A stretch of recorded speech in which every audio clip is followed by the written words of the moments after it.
Hello everybody and welcome to another tutorial video. I hope you guys are all doing well and I hope you're having an amazing day.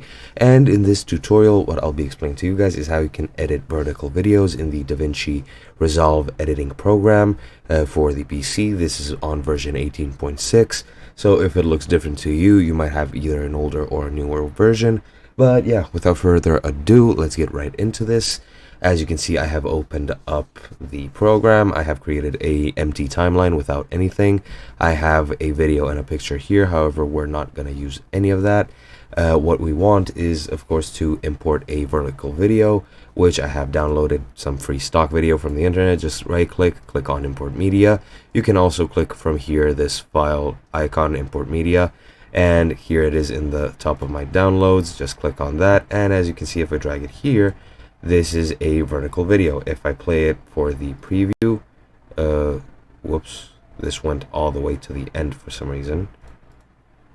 I don't know why it mirrored it, but yeah, as you can see, this is a vertical video, and once you open it up, you should actually have the absolute same way of editing it as you do any other video. You can go into you can go here into the editing tab. You can add whatever effects you want.